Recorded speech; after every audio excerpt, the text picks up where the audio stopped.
Salut à tous les amis, ici Jack Seller pour la chaîne ludique Underground et en peignoir, en charmante compagnie d'Emeline pour la suite de cette série consacrée à la figurine, comment démarrer la figurine en 2024.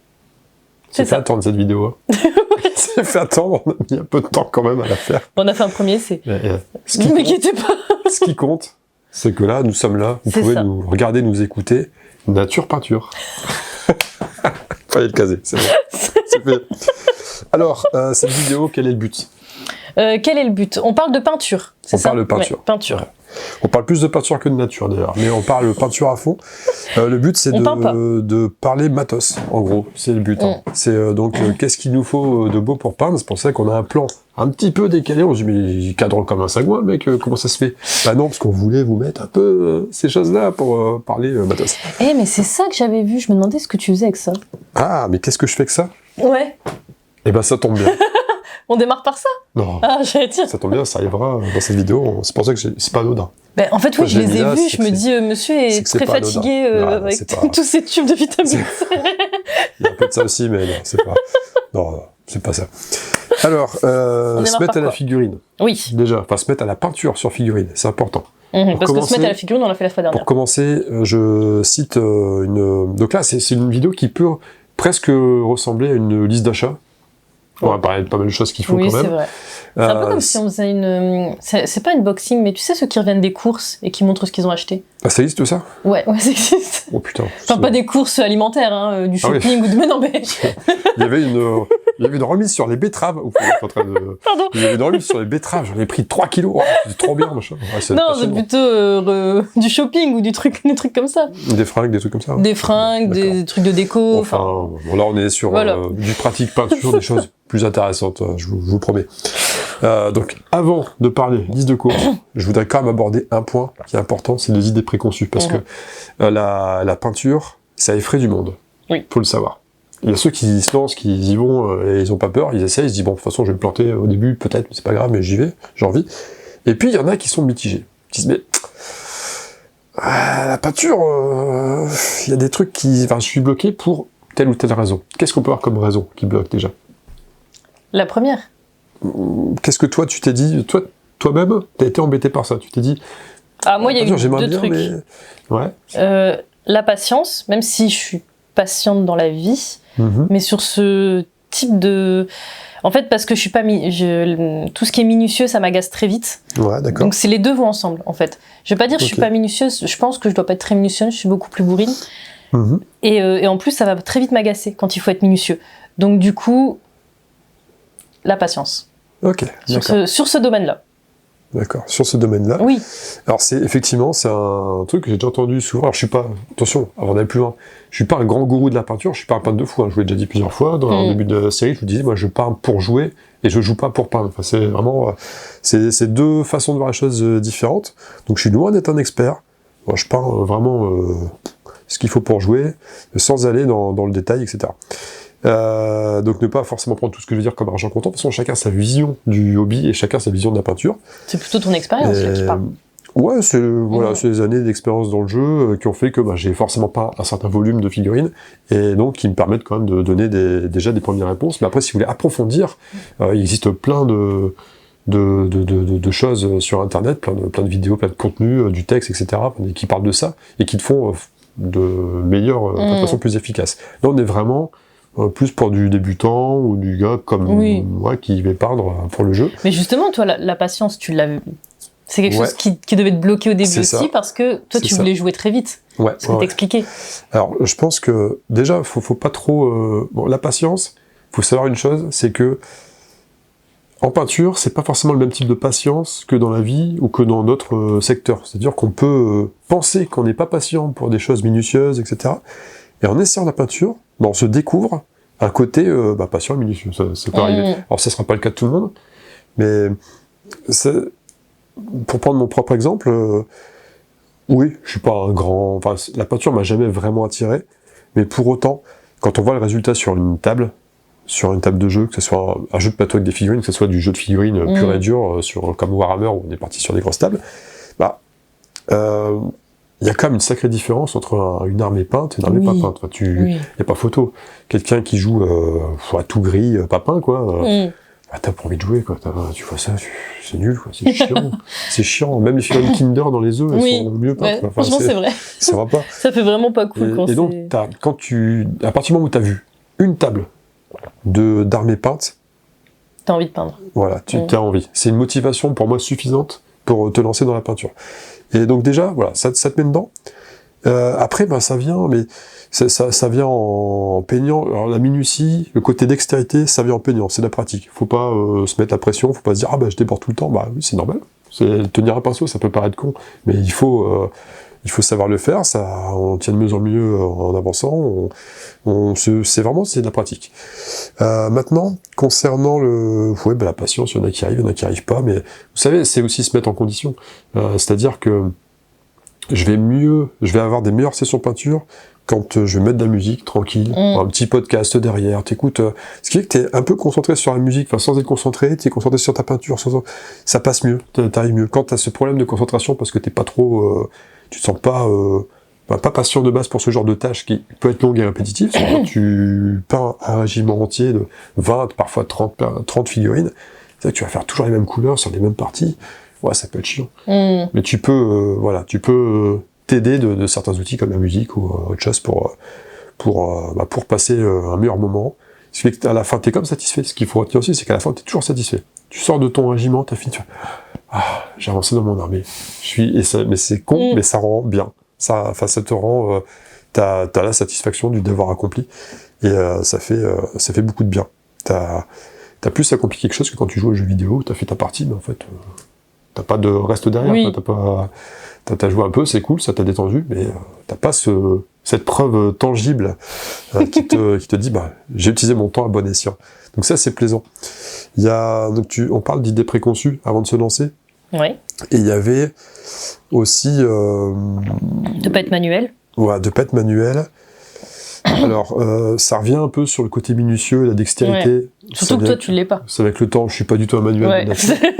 Et c'est là où, pareil, vous savez qu'avec un peu de technique, juste un petit peu de technique, voilà, il y a quelques tutos, quelques petits tips comme ça, tout de suite vous allez avoir un rendu qui peut rendre...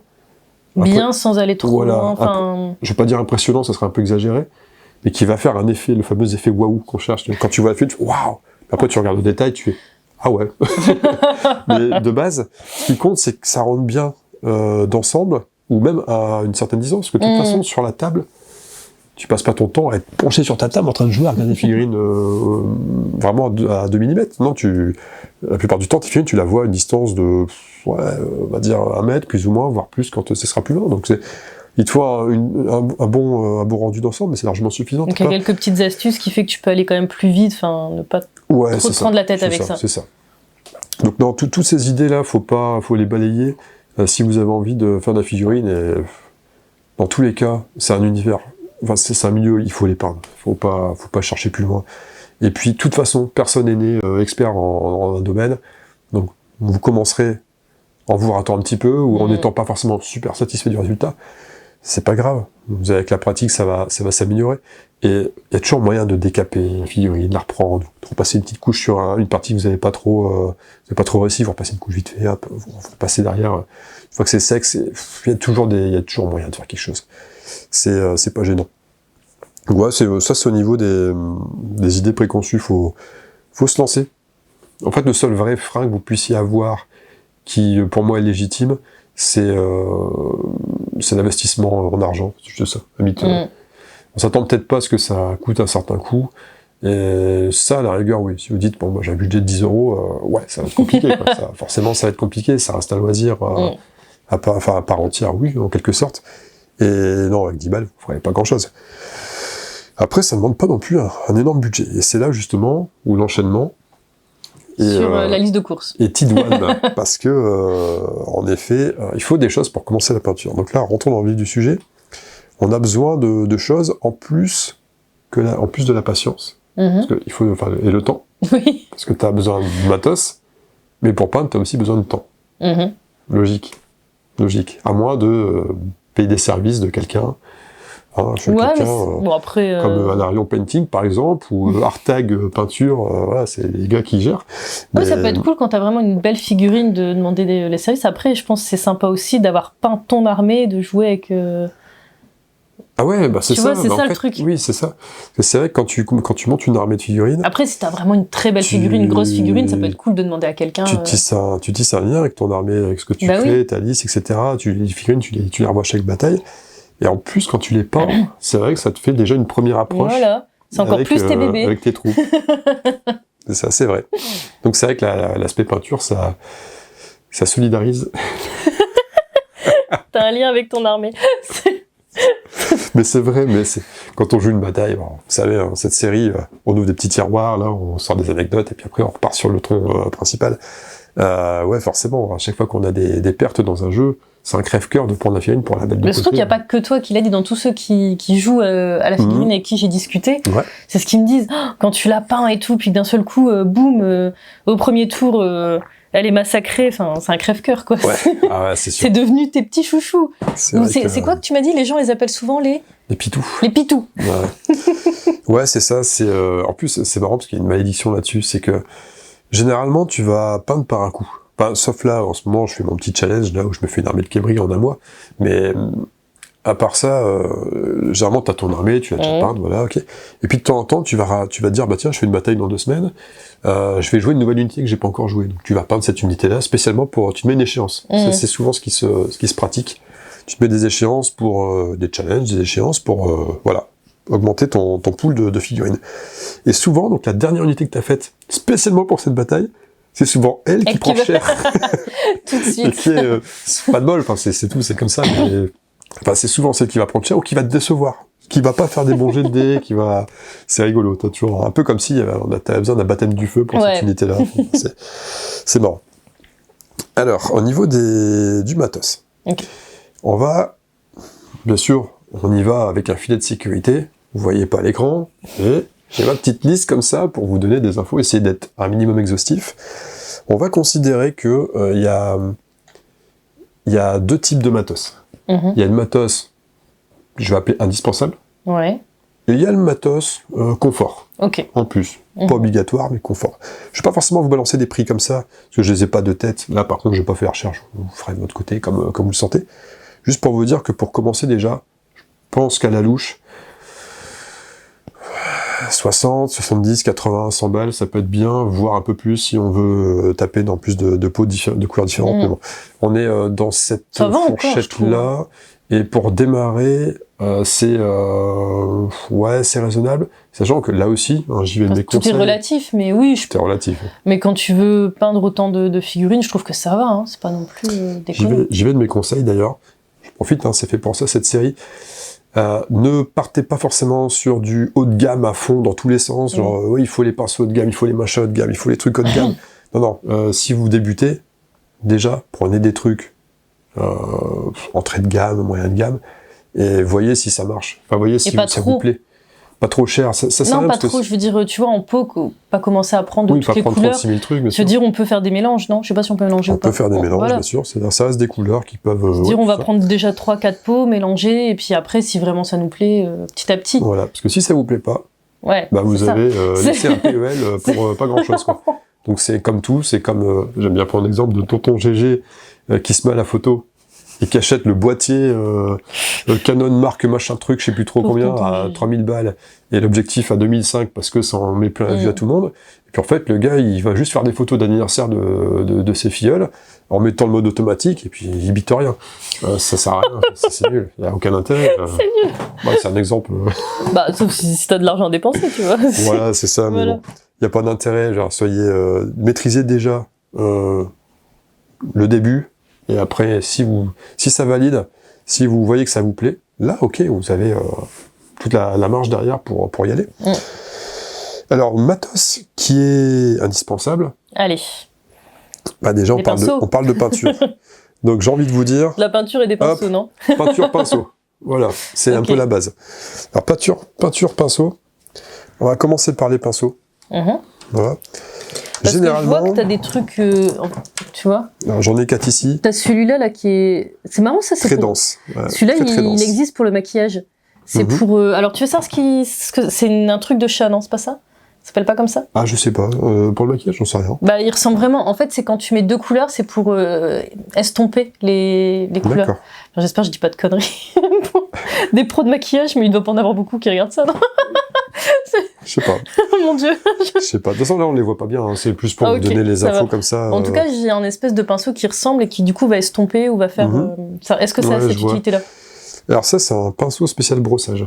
C'est une technique de peinture qu'on va voir dans des vidéos, à mon avis, dès la prochaine, parce que la prochaine vidéo, on attaquera Tu vas peindre, en fait, sur la prochaine. Tu vas commencer tes fameux bébés squelettes. Et le brossage, tu vas t'en servir. Donc, je te montrerai cette technique. D'accord.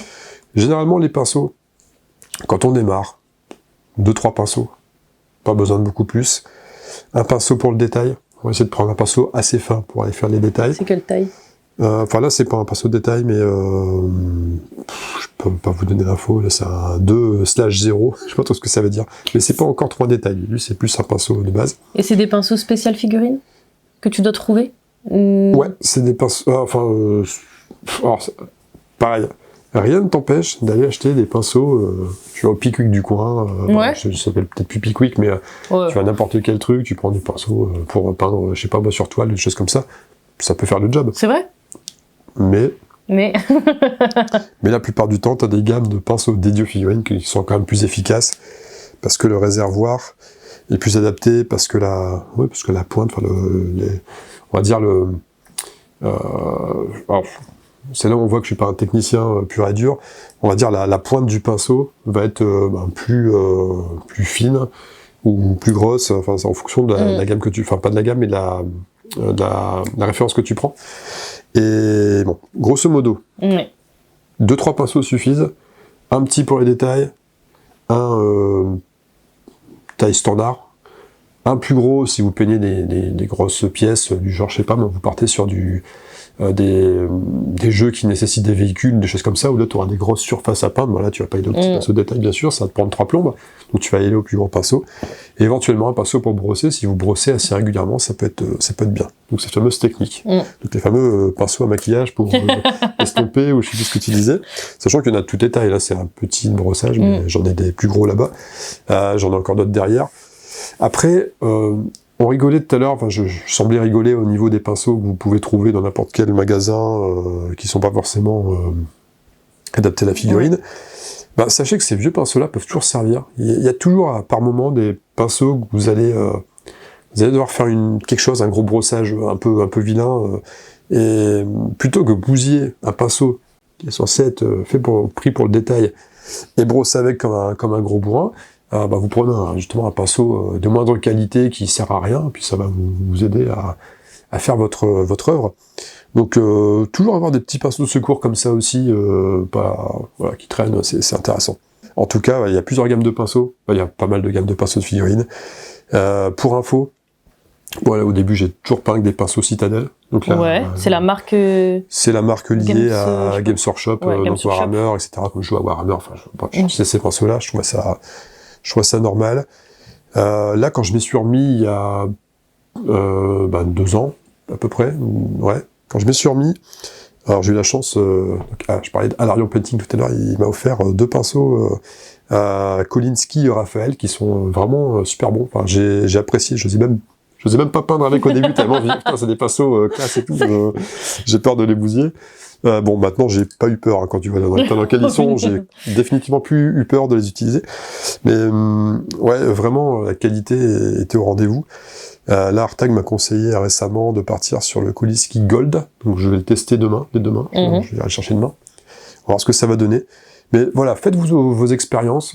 Vous allez prendre un tennisman, vous allez dire, tu joues avec quelle raquette? Ils vont te dire, je sais pas, Bolat, Wilson, ou Wed, ou j'en sais rien. Mais ça peut être 3 marques que tu peux conseiller, quoi. Tu vas tester, tu vas trouver que toi, cette marque-là te convient bien, et puis plus tard, tu vas peut-être dire, finalement, c'est la plus adaptée. Ça change, ça évolue. Faites-vous vos expériences, et vous verrez qu'à un moment donné, vous allez trouver pinceau à votre figurine. Plutôt que... Incroyable. Au niveau des... Donc oui, là, les Kolinsky, Kolinsky, donc j'avais dit quoi? Kolinsky, Raphaël, j'ai vraiment trouvé ça bon. C'est pas les plus les plus cheap. Ouais, accessibles, abordables. Ouais, abordables. C'est pas les plus abordables, mais ouais, c'est du bon. Si vous voulez y aller, c'est jouable. Et le gold, testez pour moi de mon côté. Les peintures. Pareil, pendant longtemps. Donc il vous faudra des pots de peinture, bien sûr. Pendant longtemps, je suis parti sur du... Je vais plutôt prendre ça. Sur du Games Workshop. Alors, vous allez voir qu'on parlera de rangement aussi après. Parce que là, clairement, c'est la boîte des pots que j'utilise pas forcément régulièrement. Donc, quand j'utilise des pots, je vais les chercher. C'est la boîte de vitamine C. Je les sors.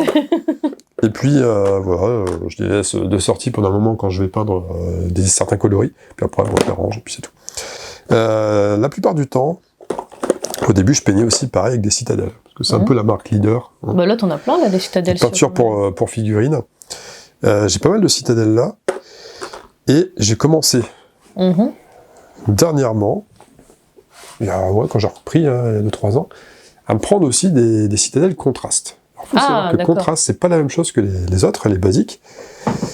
Mais c'est toujours la marque Games Workshop. C'est toujours la marque, c'est Citadel, c'est toujours Citadel, mais c'est lié.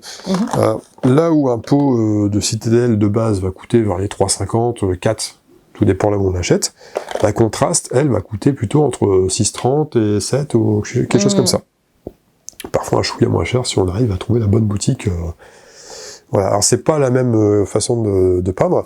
Savoir que la citadelle de base, c'est un peu basique, hein. Tu prends ta couleur, tu la poses sur ta figurine, tu la dilues un petit peu avant, on y reviendra au niveau technique, peinture, etc. Et la contraste, c'est un petit peu différent. En fait, c'est dans ces pots, il y a une espèce de procédé. Ils ont, comment dire ça? Encore une fois, c'est là où on va voir mes limites de technicien. En gros, il y a un mélange dedans qui fait que la couleur va plus facilement mettre en avant les reliefs de la figurine. D'accord. Donc créer des zones d'ombre, enfin va plus marquer les potentielles zones d'ombre. Sans que toi, tu aies à le faire par toi-même avec tes peintures. Voilà, sans que tu aies à y aller de ta technique, en faisant des petits éclaircissements toi-même, etc. Et ça marche bien? Ils sont prévus pour ça. Alors moi, je suis plutôt convaincu. Je suis plutôt de l'école de ceux qui sont convaincus par ça. Après, peut-être parce que justement, t'es un peintre du dimanche, quoi. C'est ça. Un grand peintre, enfin quelqu'un qui veut vraiment peindre une figurine, machin, et qui est à fond dedans. Il va pas passer par là. Ouais, ça va pas lui plaire. Ou alors il va s'en servir, mais comme outil. Parce que ça reste un bon pot outil, de peinture. Après, on en fait ce qu'on veut, on combine avec d'autres techniques. Voilà, les bons peintres pros vont soit pas utiliser de contraste, ou soit, oui, s'en servir un petit peu, mais c'est pas, pour eux, c'est pas une fin en soi. Ils vont pas faire que ça. Et pour moi, ça fait le job. J'utilise beaucoup ça parce que je trouve ça efficace, ça me convient. Alors, c'est effectivement une gamme qui est sortie pour, en gros, c'est exactement ce que tu as dit avec l'histoire des peintres du dimanche. Voilà, ayez un bon résultat sans 10 années d'apprentissage de peinture. En gros, c'est ça l'idée. Et c'est plutôt une réussite. Comme d'hab, Citadel, ils sont plutôt leaders sur leur marché. Ce qui fait que, même en termes d'innovation, ils ont tendance à être leaders aussi. Donc la gamme Contraste a eu ses concurrents, forcément. Et là, parce que vous allez me dire, ok, on prend une couleur, un pot à 6,50 balles la couleur. C'est comme un budget, parce que moi je veux pas peindre qu'avec une seule couleur. Oui, mais du coup, c'est ce qu'on disait, démarrer avec 4-5 couleurs. Ouais, mais je peux facilement... Ce qui fait que chez Army Painter, des concurrents qui se positionnent plutôt comme une gamme nettement, pas dire low cost, mais pas loin, on a les Speed Paint, qui sont l'équivalent. Et dans Speed Paint, en plus il y a des billes dedans, le mélange, on en parlera. Ah bah c'est ça que tout à l'heure j'ai secoué. Ouais, tu te dis, ça fait pas le même bruit que toi, oui, t'avais pris un pot Citadel et il n'y avait pas de billes. Et là, de base, il y a des billes dedans. Speed Paint, pareil, le même délire, sauf que les pots sont vers 3,60, 3,80 €. D'accord. C'est pas le même tarif. Donc j'ai essayé, parce qu'on est en droit de se dire, mais c'est moins cher, donc c'est moins bon. Et bon, voilà, chacun se fera son avis, c'est encore une fois, c'est toujours pareil, chacun son appréciation. En ce qui me concerne, moi je l'ai adopté. Parce que t'en as pas mal, là, je vois. Les Speed Paint 2.0, je les ai adoptés. Ouais, t'en as pas mal. Ça, c'est pas de Speed Paint, ça c'en est une. Ça, c'est quoi, ça? C'est une Army Painter, pas Speed Paint, que j'avais essayé. Alors par contre, les Army Painter, pas Speed Paint, donc celle de base, j'avoue que je suis nettement moins fan. Je trouve moins efficace, je trouve qu'elles accrochent moins, elles écaillent plus facilement. Je suis pas trop chaud. Donc là, pour l'instant, ce qu'on dit, il existe des boîtes de démarrage pour la peinture, généralement avec une dizaine Et par exemple, ça c'est une boîte Speed Paint, il y a 10 couleurs différentes. Enfin, je montre ça, c'est juste, j'ai découpé le carton, vous voyez des couleurs. Il y a 10 couleurs qui tapent un petit peu... dans le large, équilibré au niveau des couleurs, du spectre de couleurs. Et donc, tu as toujours un blanc, un noir, un jaune, un rouge, un vert, un bleu, un métallique. Il y a toujours un petit peu de tout. Et souvent, donc, il y a des boîtes de démarrage, selon la marque, qui vont être à 30, 35, 40, 45 euros, 50, avec une douzaine de pots de peinture couleurs différentes ou en ratisse large. Il y a souvent un pinceau, ou deux, souvent un, avec. Et parfois, il y a une petite pince à découpe avec, ou genre de petits gadgets. C'est pas un gadget, c'est un outil qui est intéressant. Donc ça, pour démarrer, c'est très bien. Très très bien. Voilà au niveau des couleurs. Pour l'instant, on a les pinceaux. On a la peinture. On a la peinture. Ok. Qu'est-ce qu'il y a d'autre de plus technique, du coup? Alors, qu'est-ce qu'il y a là, c'est la base de base. Là, pour l'instant, on est dans le matos qui est obligatoire, parce qu'on peint pas sans pinceau, on peut peindre sans pinceau techniquement, mais... Ouais. Sur des figurines, c'est peut-être compliqué. C'est chaud quand même, La peinture, il en faut. Ok. Qu'est-ce que j'ai noté? Un éclairage. Ah, où ça? En bas. Si... Un éclairage. Alors ça, l'éclairage, ça peut paraître con. Je prenais l'exemple de la photo tout à l'heure, avec tonton GG. Tonton GG, s'il est aussi mauvais que je l'ai expliqué, il n'a pas conscience de l'éclairage. Sur son appareil photo. Pour la photo, la gestion de l'éclairage est vachement importante. Et aussi important que la gestion des réglages. En peinture... C'est pareil. C'est pareil dans le sens où essayer de peindre dans le noir, vous allez voir, ça va pas marcher des masses. Oui, mais bon, on n'en est pas là. Ça peut paraître con, mais c'est un accessoire qui est indispensable. Quand vous peignez, arrangez-vous pour peindre dans un lieu qui soit bien éclairé. Alors ça coûte pas forcément quelque chose. Si on a une belle véranda qui est souvent éclairée dans le sud de la France, vous peignez là-dedans, nickel. Mais en journée, bien sûr. Bah oui, si on veut peindre la nuit. Alors si on veut peindre la nuit... Si on n'a pas le temps la journée. Je vous recommande une petite lampe lumière blanche. C'est parfait. Alors j'en ai une là, je l'ai pas retirée, mais vous voyez, là j'ai un petit truc là. Hop. Attention, tada. Voilà, lumière, vous réglez, si vous voulez une lumière plutôt blanche, plutôt froide, plutôt chaude, mais la blanche est la meilleure. Et généralement, on peut régler l'intensité, ça devient plus diaphane. C'est technique, dis donc. C'est technique. Et ça, figurez-vous qu'une 20aine de balles sur Amazon et c'est réglé. Ah ouais? Voilà. Lien en descriptif de la vidéo. Ça, c'est fait. Alors ça, c'est un petit truc, ça se clipse, c'est une espèce de lampe d'architecte. Celle-là, c'est une cheap, j'ai pris 20 balles, je vous l'ai dit. Il existe des plus solides, etc. C'est la deuxième que j'utilise, j'en avais déjà utilisé une avant. C'était pas exactement le même modèle, celui-là tient plutôt bien. Après, je fais pas le coin avec, je joue pas au punching ball, mais c'est pas mal. Donc l'éclairage, pour moi, c'est important. Et de même que le petit scalpel qui va bien, parce que des fois, vous avez vos figurines, qu'elles sortent de l'impression 3D, de l'imprimante 3D, ou qu'elles sortent de la boîte que vous avez acheté, elles sont en grappe, etc., faut les dégrapper. Enfin, une pince coupante, ça marche aussi, mais le petit scalpel, là, généralement, t'es un peu plus précis. Tu retires les petites parties en trop sur les figurines. Voilà, tu prépares ta figure avant d'être peinte. Donc c'est pas du matos peinture à proprement parler, mais c'est du matos figuriniste, on va dire. Donc ça, c'est... pour moi, ça fait partie des indispensables. Au moins soit la petite pince, soit le petit scalpel, un élément qui permet d'affiner les figs. C'est important. Et on va finir. Pour moi, j'ai recensé 3 éléments encore qui étaient pour moi indispensables. Le gobelet. Oui. N'importe quel gobelet, truc à la con. Vous voyez, ça, je le traîne depuis... c'est quoi ça? Depuis l'école maternelle, je crois. À Pesal, le plein de vie, un truc de dentiste. Toi, l'école maternelle, toi? Ouais, un truc comme ça, je crois. Ah oui, d'accord. Ouais, des visites de dentiste dans un camion, là, quand t'es gamin, etc. Ah ouais, d'accord. Tu te souviens de ça? Ouais, je me souviens de ça, On avait un gobelet pour se rincer les dents, je crois, un truc comme ça. Oh punaise, t'as gardé ça? Et ouais, je l'ai encore, et donc c'est là-dessus que je mets ma flotte, parce que quand on peint, faut toujours avoir de l'eau pour soit diluer, soit nettoyer les pinceaux, donc ça, pour moi, c'est indispensable, ça coûte rien, faut prendre un truc qui traîne ça t'a rien coûté, ouais. Et le chiffon.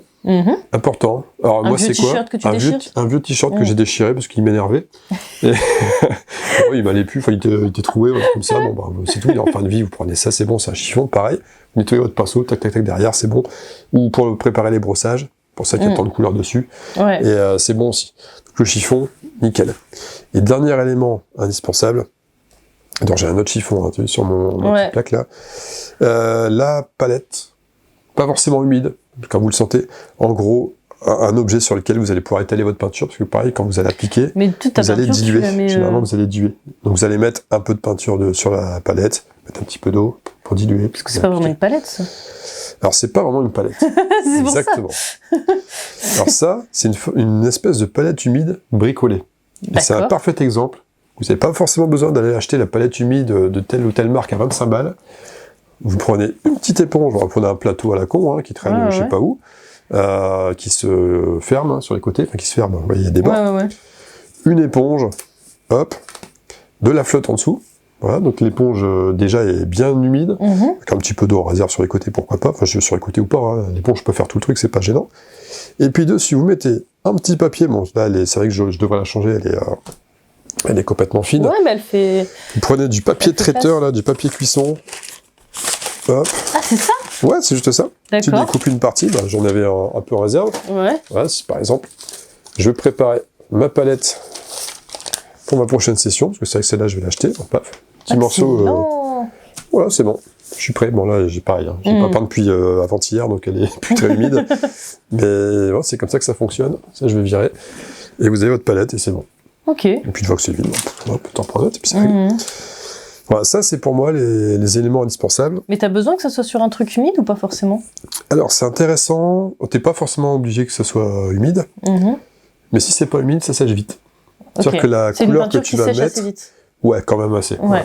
Donc si t'appliques, si tu mets du temps, dès que t'en mets un petit peu, si t'appliques pas vite, oui, tu vas te retrouver avec de la peinture un petit peu plus sèche que tu vas avoir du mal à travailler. D'accord. Alors que en plus c'est marrant parce que ça m'est arrivé justement, je sais plus, c'était vendredi. J'avais mis un peu de, j'ai préparé une couleur et j'en avais mis un peu trop. Enfin, j'avais eu un petit accident, mon tube avait, il doit avoir un petit caillot à l'entrée, un truc comme ça, donc ça a flotté d'un coup, il y en a eu pas mal. Alors, c'était pas si grave au final, parce que j'avais une palette humide. Si c'était pas une palette humide, j'aurais eu pas mal de gâchis.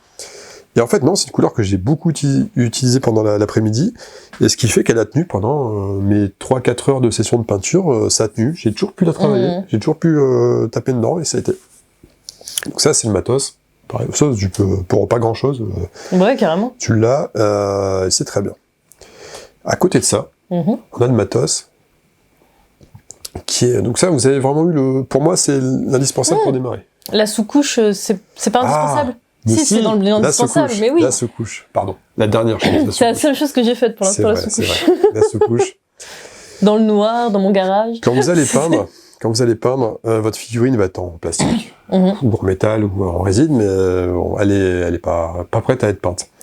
Et vous allez essayer de peindre directement dessus, ça va pas bien tenir. Pour que ça tienne bien, il faut une sous-couche. D'accord. Alors là, t'as la team sous-couche blanche, t'as la team sous-couche noire, et après, t'as des sous-familles. Dans la team sous-couche blanche, t'as ceux qui vont dire, ouais, alors moi, je sous-couche en beige, sous-couche en gris clair, mais bon, enfin, c'est clair. Toi, t'es quelle team ? T'as sous-couche claire et t'as sous-couche noire. J'ai tout d'abord été sous-couche... alors, au tout début, j'étais pas sous-couche. Comme tous les débutants, t'as pas envie. sous-couche, 15 balles à la fois, ça fait chier. On part comme ça, YOLO.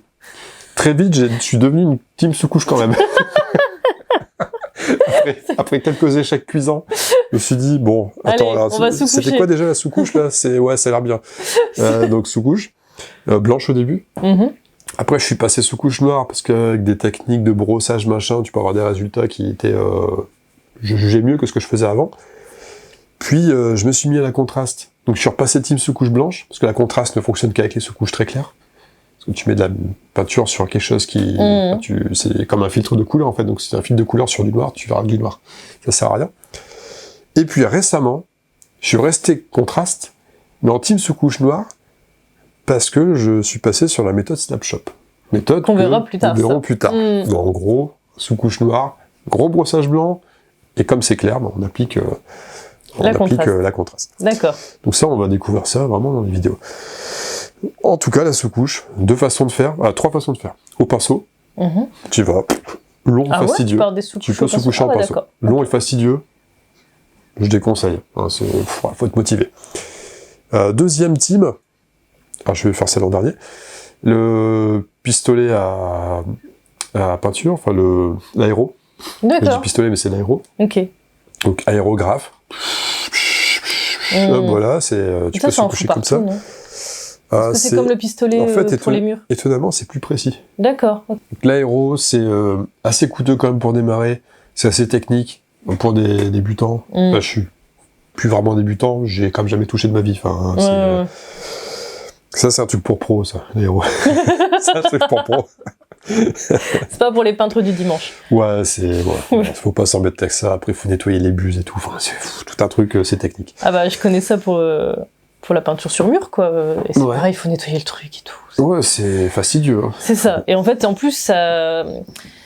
Enfin, t'en as un peu partout. Tu dois vraiment bien mettre des bâches tout le long, même sur ton plafond, parce que sinon, ça va être aspergé un peu partout. Donc, c'est pas pratique. Ça a un beau rendu. C'est un très beau rendu. Oui, c'est vrai. Mais... c'est ça. La préparation est fastidieuse. Tu règles le gain, tu règles des trucs qui font que c'est beaucoup plus précis que ça en a l'air. Mais non, c'est ça. C'est technique. Et la troisième méthode, la secouche à la bombe. Alors, c'est pas une bombe qui explose. Hein. c'est ni une bombe pour les cavaliers. Hein. C'est une bombe... Ok, on enchaîne sur ces blagues de fou. Bombe comme ça, quoi. Hein. Okay. Hop. Alors, je vais pas le faire là. Hein, il y a des billes pour mélanger dedans, donc je vais pas secouer comme un bourrin. Mais coup de bombe, vous prenez votre... Vous le verrez pareil en vidéo, on va faire un petit spot là-dessus. Et là, donc, j'ai parlé des couleurs, effectivement. Il y a des bombes de secouche blanche.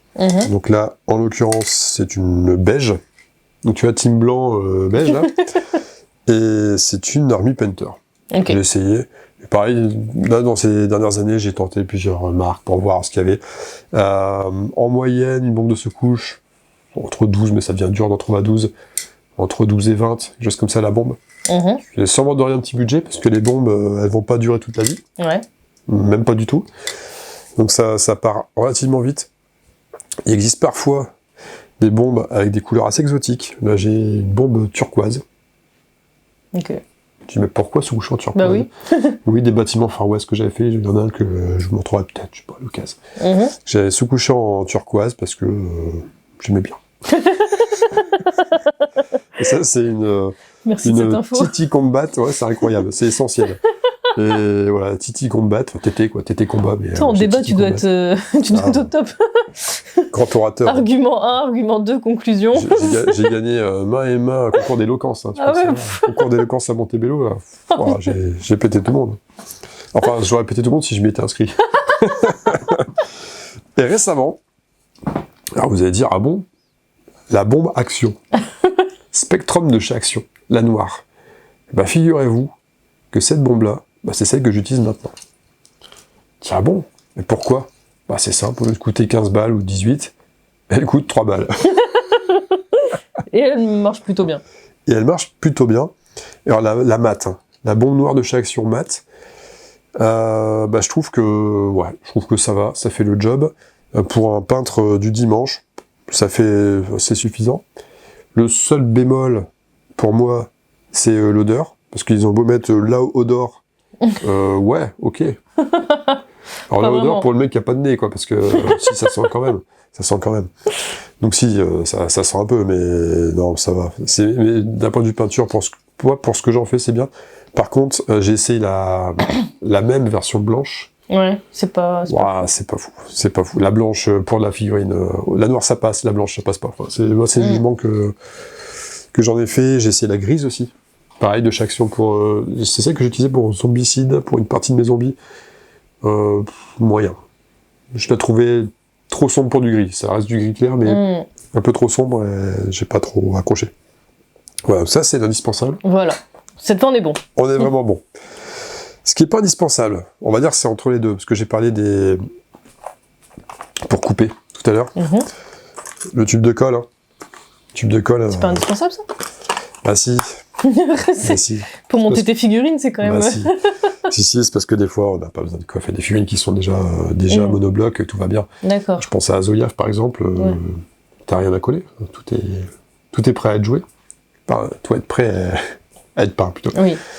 Et la plupart du temps, vous aurez besoin de colle. Il existe de la colle plastique, spécialement pour figurines. J'ai jamais réussi à bien appréhender celle-là. Pour moi, il n'y a rien de mieux que la glu, quoi. Tu prends la super glue. Ouais. C'est bon, t'es tranquille. N'importe quel super glue. L'ami du modéliste. Voilà.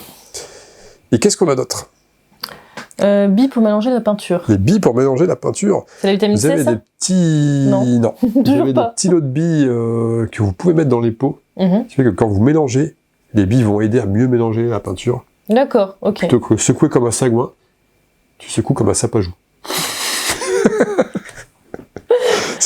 Du coup, dans les Army Paint, tu les as déjà? Dans les Speed Paint? Dans les Speed Paint de base, ils en mettent. Ouais. Mais après, vous pouvez... dans les bombes de secouche, c'est pareil, il y en a. Dans les autres pots, non. Après, peut-être que par la suite, ils vont commencer à tous en mettre dedans, je sais pas. Mais après, c'est parce que dans les Speed Paint, le bouchon fait que... Enfin, c'est une petite dosette, là. Enfin, pas une dosette, mais un truc qui coule pas tout seul. Ouais. Là où sur un pot citadelle, si tu reverses, t'en as plus, quoi, ça coule. Donc la bille avec, là, comme la bille peut pas sortir du petit flacon, c'est efficace. Donc les billes, c'est du gadget. Perso, j'en ai jamais acheté. Je les ai là avec les Speed Paint parce qu'elles sont intégrées, mais sinon, j'ai pas acheté. Je pense que c'est du confort, c'est pas indispensable. Qu'est-ce qu'on peut avoir d'autre? On a donc la secouche. Alors, j'ai pas parlé du vernis. Le vernis, pour finir la figurine, c'est pas mal.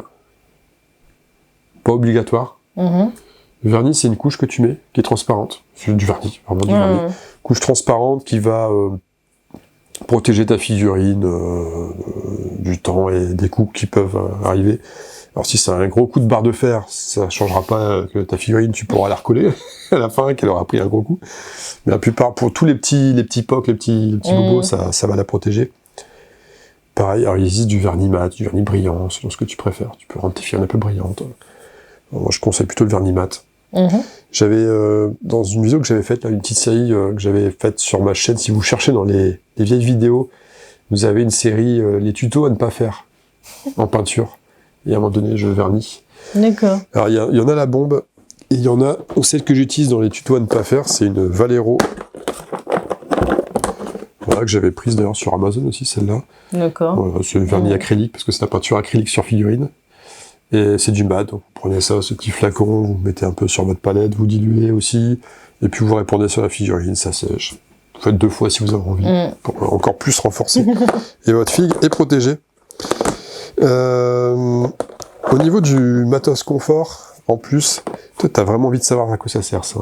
Bah je sens depuis tout à l'heure. Mais donne-le pour la fin, ça. D'accord. Bah oui. Pour la fin, ça marche. Mais dans le matos confort, vous avez des pots spécifiques qui s'appellent par exemple la Technicolor Contrast Medium. Ok. Alors c'est marrant parce que j'en ai pris un aussi version Army Painter Speed Paint. Pourquoi j'ai pris les deux, je sais pas, mais c'est une erreur peut-être, je sais pas. Ça c'est pas vraiment de la couleur, c'est du médium. Alors attention, encore une fois, alerte, je ne suis pas un technicien, je vais y aller avec mes mots. Ça essaie de comprendre.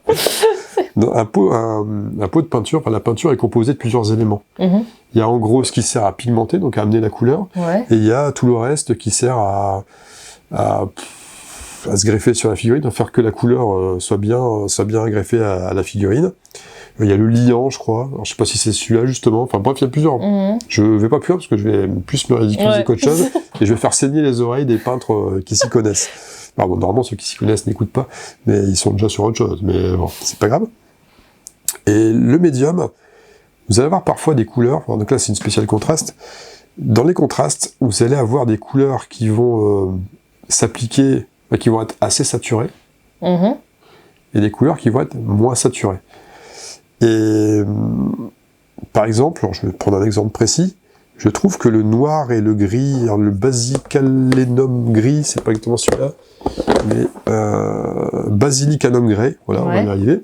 Je trouve que ce gris-là, j'aime bien la couleur qui est censée rendre, mais quand je l'applique, je trouve le gris un peu trop foncé, ça me gêne un petit peu, et l'effet contraste que j'attendais, donc le fait que ça mette bien en évidence les reliefs, etc., je le trouvais pas assez convaincant. Donc quand j'utilise ce gris-là, je mets quelques gouttes, 1 ou 2 gouttes, enfin ça dépend de la quantité que je prépare, de médium avec, et ça va rendre le gris moins saturé, puis il va être moins épais, clair, il va être plus comme je le cherche. Donc voilà, le médium peut servir à ça. un pot comme un autre contraste, 6 € et quelques. Il y a des couleurs avec lesquelles je suis bien content de l'avoir. Et il y a des couleurs où il ne met d'aucune utilité, parce que la couleur est bien équilibrée comme ça, à mon sens. Hop. Bon, j'espère que ça n'a pas trop saigné.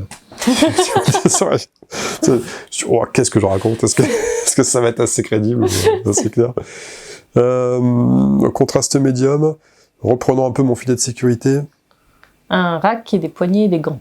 Ouais, alors le rack, on l'a vu tout à l'heure. Le rack, si vous commencez à avoir pas mal de peau, ça peut être intéressant d'investir dans une méthode de rangement. Un rack, par exemple. Alors ça, c'est un rack que m'a gentiment préparé Benjamin de Kit & Play. Je vous mettrai le lien en descriptif. J'en ai pas encore parlé sur la chaîne. Et je pense que j'en reparlerai si je fais une vidéo de Dracula's America. Si t'es amusé à me faire des trucs, des petits pions, des trucs comme ça. C'est un copain du club, en fait, qui a monté son activité d'objets, enfin de décors ou d'éléments de jeu en MDF. Il fait des découpes au laser. Il fait donc des constructions avec des pièces découpées au laser. Et il était en train de prototyper des racks pour pots de peinture, donc il m'a fait ça. Alors je pense qu'il a amélioré depuis, je crois. Et bon, voilà, il est pas mal, déjà, il m'a fait ça, c'était cool. Donc voilà, là, ça permet de mettre 20 pots de peinture. Bon, j'en ai un peu plus, d'où l'autre boîte comme le bordel. Mais en tout cas, mes contrastes, j'ai mis toutes mes contrastes dessus. Je vois, sont tout là en plus. Et bah c'est bien, moi je sais à quel endroit est tel truc. Quand je cherche, c'est pas comme dans l'autre boîte où je joue à Motus. Ah merde, c'est la boule noire. Oh. N'importe quoi. Ouais, c'est n'importe quoi. Donc le rack, c'est bien. Confort. Ouais, confort. Les gants. Quand je peins, j'aime bien avoir un gant sur la main gauche. Ouais. Parce que c'est celle qui va tenir la figurine. Là, je vais mettre le gant. Alors ça, c'est du gant en nitrile. Ouais. Vous trouvez boîte de 200 gants, à peu près 12 balles. On a Action, ça. 10-12 balles sur... alors pareil, vous allez dire, mais il a des actions chez Amazon. C'est pas vrai, je suis comme vous tous, je me fais bien entuber par Amazon, en commandant comme un débile là-dessus, mais je le fais. Mais il y en a Action. Et il y en a en Action, apparemment. Enfin, je les ai pas vus, mais toi tu me dis que oui. Voilà, donc j'utilise un gant. Alors j'en prends pas un à chaque fois, c'est le même que j'utilise. Il y a encore tant qu'il n'est pas complètement dégueulasse, j'utilise. Pourquoi une seule main? Parce que c'est ma main qui tient les figurines. Donc quand tu prends ta figurine et que tu la peins, des fois tu vas la tenir par d'autres endroits. Où c'est été peint. Parfois t'as peint.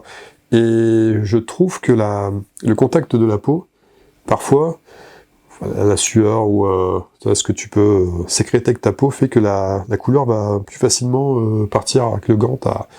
C'est moins le cas. Donc tu peins plus sereinement. Ça m'est déjà arrivé, je peignais un géant justement pour Azoyaf, Peuple Libre. Là. À un moment donné, je tenais, parce que la figurine était assez massive, je tenais une partie de la figurine par la tête du géant, son crâne que j'avais peint en couleur chair. Et en fait, ça a complètement tiré la peinture au niveau de son crâne, et du coup, je me retrouvais avec un géant avec un crâne gris. Et ça fait chier, parce que j'ai jamais réussi à retrouver derrière la couleur que j'avais appliquée au début, qui me plaisait bien. Et depuis cette fois-ci, le gant, quoi. Et je suis plutôt convaincu de ce procédé. Et dans le même style confort que le gant, pour bien tenir la figurine... La poignée. La poignée, tu le savais?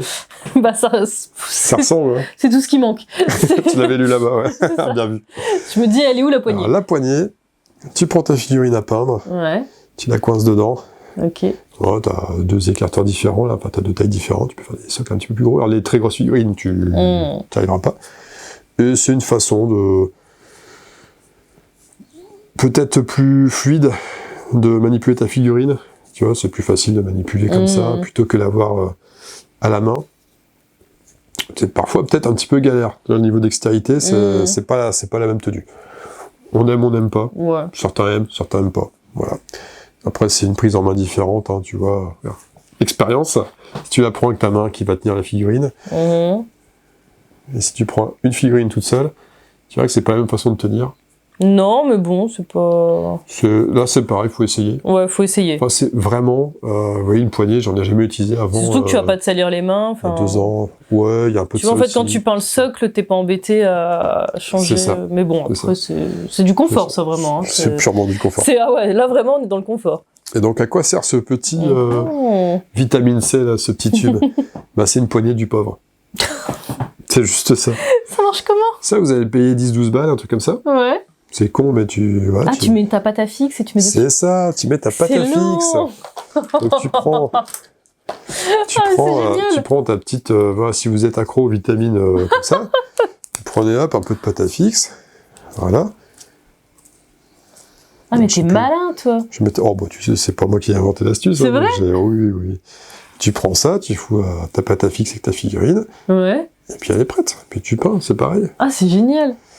Et ça, c'est pour ça que j'en avais plusieurs. C'est pour ça que j'en ai une autre qui se balade, c'est que des fois, l'avantage de la poignée, c'est cool, hein. Ta figurine est mieux fixée dessus, il y a moins de chances qu'elle parte. Mais quand tu peins un régiment, tu peins une même couleur, tu fais les bottes de la figurine 1, puis les bottes de la figurine 2, puis les bottes de la figurine... Tu vas pas tout le temps enlever la figure, en mettre une autre, c'est fastidieux. Donc quand tu commences à en avoir plein d'avance, et que tu sais que tu vas travailler sur, je sais pas, une équipe de Blood Bowl, par exemple, ou un truc où tu as une dizaine de figurines ou plus, tu vas préparer X figurines. Voilà, puis t'as plus qu'elles sont prêtes, et puis tu enchaînes, tu poses, tu prends un autre. Excellent. Voilà. Bon, faut être accro à la vitamine C. Aux vitamines, ouais. Mais bon, et encore une fois, plutôt que faire des investissements comme ça, et parce que j'y pense, je l'ai pas noté, mais la pâte à fixe, ça sert. Ouais. Pâte à fixe avec des figurines, c'est souvent utile.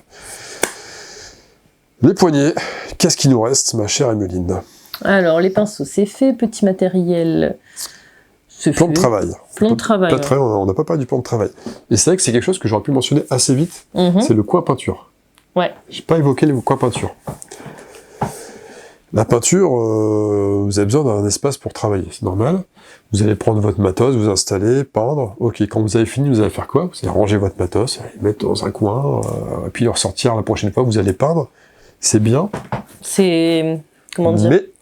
ça donne moins envie, quoi. On se dit, faut que je sorte tout. C'est mieux si on a un coin dédié. Alors là, si vous avez de la place chez vous, vous avez le luxe de pouvoir avoir ce coin peinture, c'est l'idéal. Tout est toujours sorti. Ça va être plus facile pour vous de vous dire, bah tiens, j'ai un quart d'heure devant moi. C'est décourageant, en fait, si t'as pas de coin peinture. Je vais appliquer une couleur, et puis après, c'est tout. Je vais aller chercher la petite à la boxe, parce qu'on fait de la boxe, et n'importe quoi. Et puis, voilà, c'est fait. Par contre, si votre petite fait de la boxe et que vous devez la chercher dans un quart d'heure et que vous n'avez pas le coin peinture et que vous voulez faire une couleur, c'est mort. Parce que le temps de sortir le truc, c'est décourageant. Je reprends tes termes, c'est décourageant. Ouais. Donc, coin peinture, c'est bien. À minima, à la rigueur, avoir une espèce d'espace peinture portatif peut être une solution pour pallier à ça. Il existe des espèces de plateaux, MDF aussi, ou avec des matières peut-être un petit peu similaires, avec un porte-gobelet ou des choses comme ça, vous allez voir dans le commerce, ça existe, où voilà, vous avez vous avez les pots déjà préparés, des pinceaux, du matos, les figurines sur lesquelles vous travaillez en ce moment, vous prenez, tac, vous mettez dans un coin, hop, je peux peindre, allez, je vais sur la table de la cuisine, tac, vous revenez, vous peignez, hop. Ça peut être une alternative intéressante. Maintenant, moi, en ce qui me concerne, j'ai pas vraiment le luxe d'avoir un coin peinture. Donc, j'utilise souvent... alors, j'ai pas ce coin portatif, là, dont j'explique, c'est vrai que je pourrais en avoir un. En fait... Je pourrais en avoir un, ça serait cool. En fait, t'as pas ce que tu conseilles, là. J'ai pas ce que je conseille, et je m'en mords les doigts. C'est vrai que, justement, des fois, j'aimerais pas... Bon, tu viens d'emménager, c'est ce qu'on peut se dire. C'est ça aussi. On peut se dire, ça va arriver, ça va arriver. Et donc, la petite planche à découper, on ne voit pas, on va mieux la voir, mais voilà. J'ai mis ça en dessous d'une planche à découper, qui est très bien, parce que quand vous faites du modélisme, des fois, vous coupez des trucs, des machins, alors moi, vous défoncez pas votre table, votre nappe ou autre chose en dessous, c'est toujours utile. Et puis, c'est plutôt imperméable. Enfin, il n'y a pas de chance non plus que ça passe à travers si on renverse un pot. Ça, c'est... renverser un pot de peinture, ça fait partie de l'apprentissage, hein. Vous allez tous le faire. Tous passer par là. C'est marrant, ça semble... Et se dire, je vois pas comment on peut renverser un pot de peinture comme ça. Merde, mon rouge là dont j'ai tant besoin, il y en a plus. Parce que j'ai renversé comme un con. Tu fais ton pot, tu poses, tu fais pas attention, tu prends autre chose et pouf. Quand vous peignez, bien refermer les pots à chaque fois. Dès que vous pouvez refermer le pot avant de vous y mettre sur votre palette, On mettait sur votre palette, vous refermez tout de suite, hop, c'est bon. Maintenant, je peux faire mon mélange. Mais quand t'as comme moi 3 enfants, t'es vachement attentif à ce genre de choses avant même de commencer à peindre, tu vois. Un accident est si vite arrivé. Oui, bah justement, tu le sais que les accidents sont très vite arrivés, donc c'est le genre de truc, tu y penses très vite, quoi. Quand t'es dans ta peinture, comme quand t'as des gobelets, tu sais que tu le mets pas trop au bord de la table. T'es concentré dans ta peinture des fois, tu dis, bon, je vais mettre quelle couleur après, si je fais ce mélange-là, paf, t'as pas fait gaffe. Ou si t'as le syndrome de la tourette, des fois. Bah. Ouais, ça peut aussi arriver. Bon, le syndrome de la tourette, c'est chaud pour peindre. Enfin... tu dis des bêtises. Ouais, c'est un peu n'importe quoi. On a fait le tour, ça a pris un bon moment. Ouais. Je sais pas combien, mais au moins 1 heure, non? Un truc comme ça. Tu parles beaucoup aussi en général. Bah, je parle beaucoup. C'est ça. Mais t'expliques bien. J'espère en tout cas que ça vous a servi. Et que, de toute façon, n'hésitez pas, en commentaire, posez vos questions, il n'y a pas de souci, si vous le souhaitez. Et si j'ai pas la réponse, je vous le dis clairement, ou quelqu'un qui aura la réponse vous répondra. Et ouais, donc comme promis, je vais me faire une petite série de liens en vidéo, enfin en commentaire de la vidéo. Ouais. Et vous picorez, vous allez si vous voulez. La plupart des liens que je mettrai sont certainement affiliés, je pense, ce qui fait que ça soutient la chaîne, si jamais vous les employez. Ce qui est très agréable. Voilà, continuez. Pour continuer notre série. C'est ça. Là-dessus, est-ce que toi, tu as quelque chose à dire par rapport à tout ce qu'on a évoqué là? Non. En fait, je me dis, on a fait tout ce qu'il y avait à faire. On a commencé par choisir nos armées, après on a passé en revue un petit peu tout ce qu'il fallait pour commencer, là on a passé en revue tout ce qu'il fallait pour commencer la peinture. Il ne reste plus qu'à peindre. La prochaine. Il ne reste plus qu'à peindre, donc la prochaine. Ça va être le grand moment en fait. Comme annoncé, voilà. Vous allez voir les premiers coups de pinceau d'Emeline. C'est le stress. Vous verrez d'autres coups de pinceau de ma part. Et donc, comme vous savez, Conte Vampire, à mon avis, ça sent le squelette quand même pour toi. Ouais. Et Homme Lézard, ça sent le skink pour moi. Mais c'est attendu, je pense quand même ça, les premiers coups de pinceau. Je sais pas, vous l'attendez? Tu sais pas? Est-ce que vous l'attendez? Est-ce que vous les attendez? Il y en aura plusieurs. Ouais, c'est ça. On va faire comme d'hab. Le mot de la fin. Le mot de la fin. T'as pas envie, hein. T'aimes pas le mot de la fin. Bon, en tout cas, faites-vous plaisir. Peignez bien, n'hésitez pas. N'ayez pas peur, quoi. Il n'y a pas de crainte à avoir. On a tous commencé un jour. Et vous voyez, même 25 ans plus tard, je peins toujours mal. Donc... Oui, et puis je pense que les prochaines vidéos vous montrent qu'il faut y aller, quoi. C'est pas... on va me voir galérer, et puis ça va... Le plus important, ça va désinhiber tout le monde, non? C'est que vous soyez vous-même content de ce que vous avez fait. N'allez pas vous comparer aux autres. C'est la pire chose à faire. Ça sert à rien. Faut pas se comparer aux autres. Il y en aura toujours qui feront des trucs meilleurs, comme il y en aura toujours qui feront un truc moins bien. Et faites-vous plaisir. C'est un loisir, je vais pas dire un loisir personnel, c'est pas ça, pas un loisir intérieur, c'est pas vrai, mais c'est avant tout un moment qui doit être plaisant pour vous quand vous peignez, même si vous peignez à la chaîne pour monter une armée, faut qu'à l'issue de ça, vous soyez satisfait de ce que vous avez fait. Et c'est tout, tout le monde est gagnant. C'est ça. Sur cette parole philosophique de Simon Monceau, ça va se savoir.